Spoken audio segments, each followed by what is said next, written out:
You've been told you need at least to get a decent printer. What if I told you that's a complete lie? In fact, I found 5 machines under that print smoother, faster and more reliably than printers, double their price. But hey, race the catch, 3 of them have a hidden flaw most reviewers won't tell you about. Stay till the end because literally shocked me during testing. Let's go. Starting at number 1. Qidi Q2.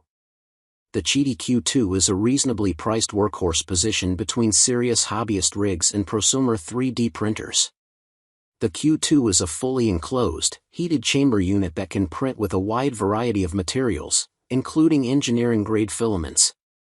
Featuring advanced automatic leveling, it can print out of the box without requiring any tuning or adjustments. It is capable of producing good print quality, although it may require some fine-tuning for optimal results. 3D printing newbies, the Q2 is an excellent choice for beginners to 3D printing. It is a cinch to get up and running. With a large color display, its user interface leads you, step by step, through the setup process. Tinkerers, hobbyists will enjoy the Q2's ability to print with most any filament type, and its active chamber heating helps prevent warping. Also, Qidi includes its own slicer software, which you can tweak to resolve print issues such as Z-banding. Number 2. Elegoo Neptune 4 Plus. Looking to make big 3D prints for a modest price? The open-frame Elegoo Neptune 4 Plus 3D printer produces jumbo-sized prints, a rarity for sub-$500 3D printers, and in our testing, printed more than 20 objects of generally very good quality. It requires some basic assembly and enough table or bench space to house it, but setup and operation are easy enough. Be sure to add at least 1 filament spool to your order when purchasing the Neptune, or buy it in a bundle that includes filament. 3D printing beginners, the Neptune 4 Plus is ideal as a starter 3D printer for a newbie willing to roll up their sleeves. Some fairly simple assembly is required.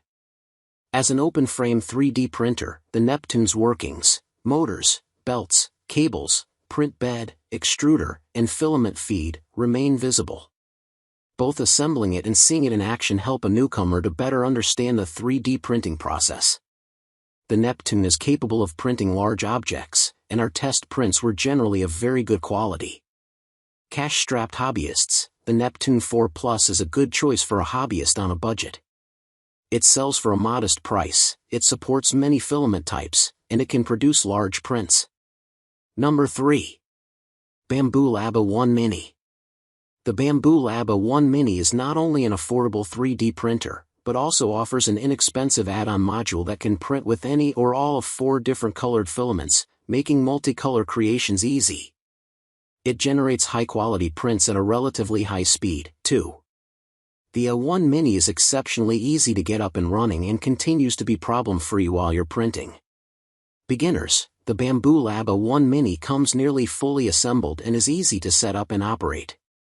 It quickly generates good-looking prints and proved problem-free in our testing.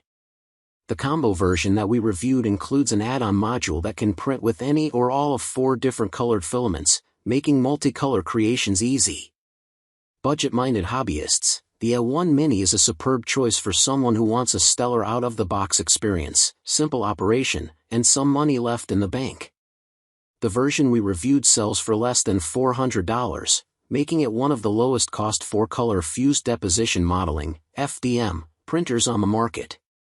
Number 4. Anycubic Photon Mono M7 Max. Fast, precise, and with exceptional automatic resin handling, the Anycubic Photon Mono M7 Max is a great choice for enthusiasts, hobbyists, and professionals seeking an SLA 3D printer for personal or business use. It can generate the smallest of miniatures up through exceptionally large models, with easy-to-use remote monitoring. Its excellent resin management works entirely behind the scenes, allowing you to get to the print quickly and cleanly. The printer's light source system easily handles the most stringent calibration files down to the 10-micron level with remarkable print quality. And it comes in at a very reasonable price for a 3D printer of its capabilities. Professionals, with a build quality that approaches industrial-grade standards, along with exceptional reliability and the ability to print fine details, the Mono M7 Max should appeal to professionals seeking a 3D printer for rapid prototyping and short-run manufacturing.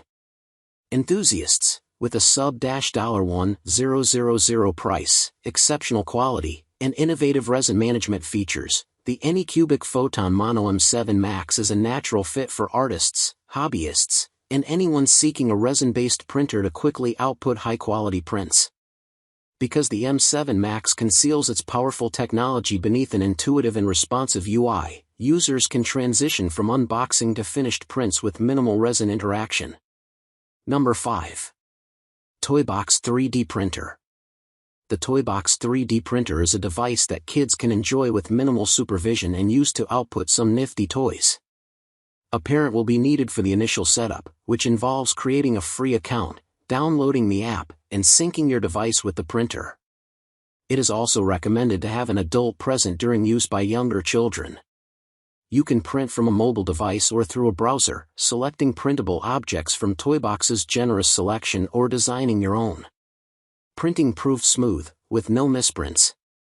Filament-wise, it's PLA only, which is the best choice for beginners. Children and teenagers, the Toybox 3D printer is designed for use by children and young people. Toybox Labs recommends a minimum age of 5, accompanied by adult supervision. Kids can choose from printable objects from Toybox's large age-suitable selection. It can print 3D files imported from elsewhere, but it delivers its best results when you stick to the Toybox ecosystem. The young at heart, the printer should be fun for people of any age. Printing with it is a good activity to bring parents and children together. I had the most fun printing with the Toybox of any 3D printer I've reviewed. The tiny build area, the filament limitation to PLA, and the focus on printing from the Toybox ecosystem make it a specialty printer unsuitable for general use. But it's a great choice for its target audience of kids and 3D printing dabblers. So there you have it, 5 budget printers that actually deliver. But hey, race the thing, these deals don't last long. All product links for your buy are in the video description. Grab yours before prices jump. If this video helped you save money or avoid a bad purchase, hit that like button. It really helps. Share this with someone who's thinking of buying their first printer and subscribe so you don't miss my next video, the printer that beats A1. See you in the next one.